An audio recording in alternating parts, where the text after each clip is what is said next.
बिस्मिल्लाहिर्रहमानिर्रहीम। अस्सलाम वालेकुम दोस्तों, कैसे हैं आप सब? खैरियत से हैं? लर्नर्स के नौकरी में आप लोगों को खुशामदीद।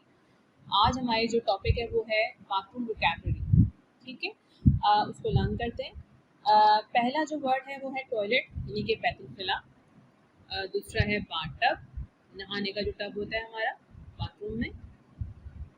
तीसरा है फ्लश। फ्लश क्या होता है? जो टैंकी पे आपने वो जो एक बटन सा बना होता है उसको हम प्रेस करते हैं तो पानी निकलता है और वो जो है वो आपके कोमोड को साफ कर देता है, या जो है वो आप मुस्लिम वॉशरूम अगर इस्तेमाल कर रहे हैं तो उसको साफ कर देता है। तो पानी जो निकलता है उसको हम फ्लश कहते हैं, उसको फ्लश करना कहते हैं। और जो टैंकी होती है और उसको हम फ्लश कहते हैं। ठीक है। टॉयलेट लिड यानी कि ढक्कन, टॉयलेट सीट यानी कि बैठने की जगह या कुर्सी, टॉयलेट बाउल यानी कि टॉयलेट कटोरा, जिसको इसमें यानी कि जो एक तो आप बैठने की सीट होती है उसके जो नीचे वाला हिस्सा होता है उसको टॉयलेट बाउल कहते हैं। तो ये कोमोड की बात हो रही है यहाँ पे। तो है टॉयलेट टॉवल यानी कि ऐसा तौलिया जो कि आप टॉयलेट के हिस्से में लगाया होता है हमने, जैसे कि हम हाथ धोने के बाद उसको इस्तेमाल करते हैं। फिर है बेसन या वॉश बेसिन यानी कि मुंह हाथ धोने की जगह, हॉल्स कह लें आप उसको। जैसे उर्दू में उसका बेसिक जो वर्ड है वो है हॉल्स।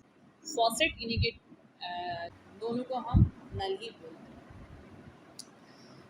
मिरर यानी कि आईना। फिर है प्लग, रोकने वाला डॉट यानी कि जिससे जो आपने सिंक में देखा होगा।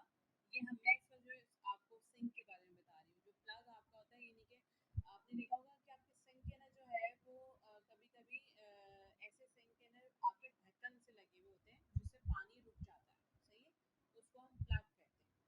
सही, और जब वो प्लग हटाते हैं तो पानी चला जाता है।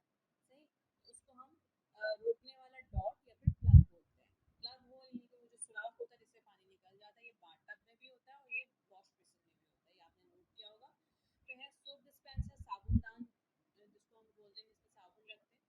सही, साबुन यानी कि लिक्विड सोप डिस्पेंसर जो होता है उसको आप प्रेस करते हो तो उसमें से लिक्विड सोप निकलता है, वो सोप डिस्पेंसर कहलाएगा। वो भी इसी तरीके से जो है वो जिसमें आप साबुन रखते हो वो उसको साबुन डिश कहते हैं। ठीक है, साबुन ट्रे या साबुन डिश कहते हैं जिसमें आप साबुन रखते हैं। फिर है शॉवर, नहाने का जो हिस्सा होता है पूरा जिसमें आप नहा जो इस्तेमाल में आपके आ रहा होता है वो पूरा हिस्सा शॉवर कहलाता है। सही है, तो उसमें जो ऊपर जिसको हम बेसिकली जो हमारे जहन में कि जो शॉवर जिसमें से पानी निकलता नहीं वो शॉवर नहीं होता। शॉवर का वो पूरा हिस्सा शॉवर कहलाता है जिसमें आप नहा रहे होते हो। ठीक है, बाथरूम का वो हिस्सा जिसमें आप नहा रहे होते हो वो पूरा शॉवर कहलाता है। फिर है शॉवर हेड। शॉवर हेड क्या होता है? जिससे पानी आता है। ठीक है, जिसको हम शॉवर कहते हैं। फिर है मिक्सर टैप, ठंडे गर्म पानी को मिलाने वाला जो हिस्सा होता है यानी कि जो दोनों नल मिले होते हैं, जो आपको पता ही है, वो मिक्सर टैप कहलाता है हमारा। फिर है ड्रेन, नाली, निकास जिसको हम बोलते हैं। सही, फिर है हमारे पास टॉवल रेल या टॉवल रैक, तौलिया लटकाने की जो जगह होती है। फिर है पैड्स यानी कि खूंटियाँ जिस पे आप कपड़े लटकाते हो अपने। सही, तो वो खूंटी कहलाती है। अपना बहुत ख्याल रखिएगा। मेरी वीडियो पसंद आए तो उसको लाइक करें, शेयर करें और चैनल को सब्सक्राइब करें। बेल आइकन के बटन को ज़रूर प्रेस कर दें। अपना बहुत ख्याल रखिएगा। अल्लाह हाफ़िज़।